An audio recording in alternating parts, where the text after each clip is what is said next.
Ladies and gentlemen, boys and girls, kids who are absent, you know who you are. Let's go ahead and get started with Flash Math. Today's episode of Flash Math is brought to you by Lady Luck. That's right, your chance or not chance to come out ahead. She's been helping people for most of time, and today we're going to find out if she's going to help you. Flash Math brought to you by Lady Luck. Today we're talking about the wonderful happening or not happening chance of probability. There's a 100% chance you're going to need this definition, so make sure you start writing it down. Probability.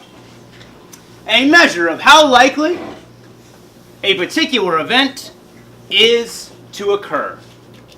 We're talking about probability today. How likely or unlikely something is. And we're looking at the measure of that probability. Now, when I say measure of probability, this measurement, as mentioned right there, can occur three different ways. We can look at this measurement in the form of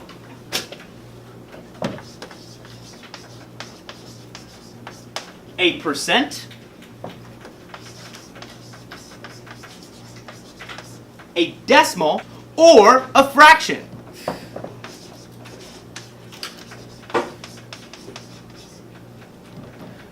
Meaning our result should be anywhere from 0 to 1. But there's a 100% chance. We'll get to that later. So, let's look at an example using this coin. Now, when I'm talking about probability, I'm looking at the likelihood an event is going to occur. So, our event right now is I'm wondering whether or not I'm going to have it land on heads. So we need to look at some measurements and go from there.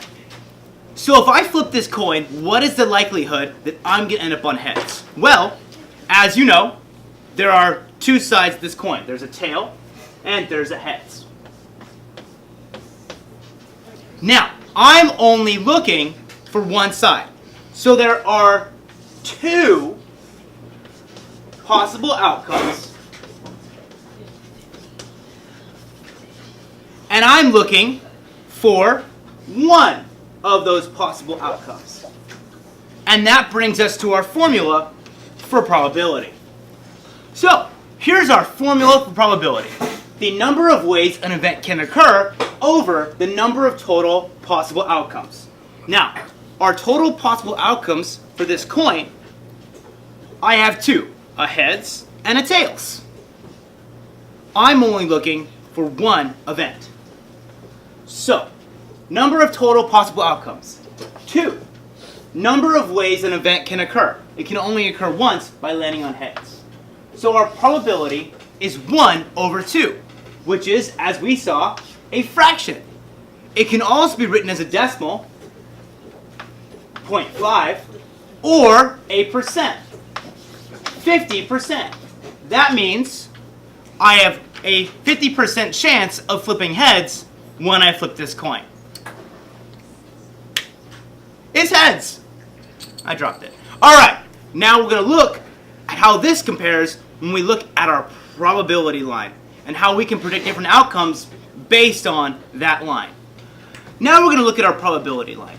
Now on a probability line, every single outcome that we can possibly have is between 0 and 1.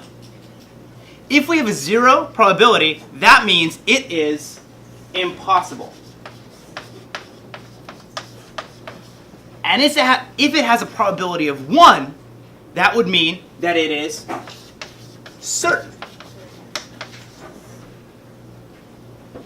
Now, there's also, right here in the middle, 1/2.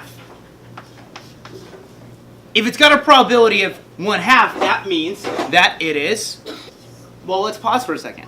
Who said likely? Why would it be likely? So couldn't it be equally as unlikely? Yeah. So which is it? Likely slash possible. Okay, so here's where we write that. That's exactly right. Good. It's a 50% chance of being likely or unlikely. So here's how we write that. We write it as likely as not. it is as likely to happen as it is not to happen. 50-50. Now, as we talked about before, on our probability line, we can have our numbers be both fractions, decimals, and percents. So 0 also has a decimal, and then a 0% chance. 1/2, or 0.5 as a decimal, or a 50% chance. And 1, which is 1 as a decimal, or a 100% chance. Now, when we go back to our coin problem was right here at 50% or 1/2, which means it's as likely as it is not to happen. Everything from this 1/2 to the 1 would be considered likely. And everything from the 1/2 to the 0 would be considered unlikely. And that's what our probability looks like, our probability line, excuse me. Every single possible outcome you can have comes down to a probability line, and it ends up somewhere, and we have to figure out whether something is impossible, unlikely, as likely as it is not, likely, or certain. And I'm certain that you're going to see this on a test, so let's do some practice. See how I did that? Yeah. Yeah. I'm going to do that like all day. So cool. So clever. All right. So plausible. Laugh out loud.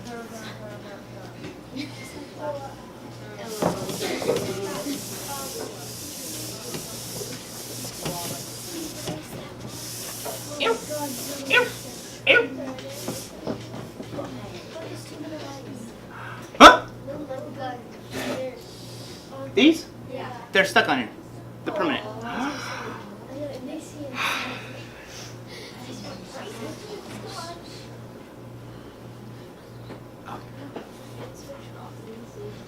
Let's take a pause for a second and do some notes.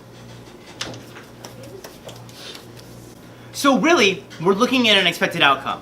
How likely is something is going to happen versus how unlikely something is to happen.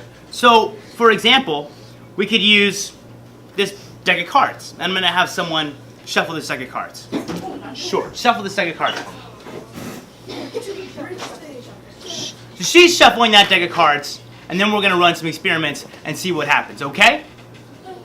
The first card we're going to see is a 6. So, let's run some probabilities with this card and see what happens next. Now, who's going to determine whether the next card we pick up? So out of all of these cards, it was a 6 of diamonds. So we have all of these possible outcomes that can come from the next card. There are 52 cards in a deck. 4 6s, 4 7s, 4 8s, 4 9s. So we've used one of those 6s. How many 6s are left? Well, there's 3 of them. So we have a 3 in 51 chance, because I took the 6 out, of pulling another 6. It's a 6. Now, I have a 2 in 50 chance of pulling an additional 6.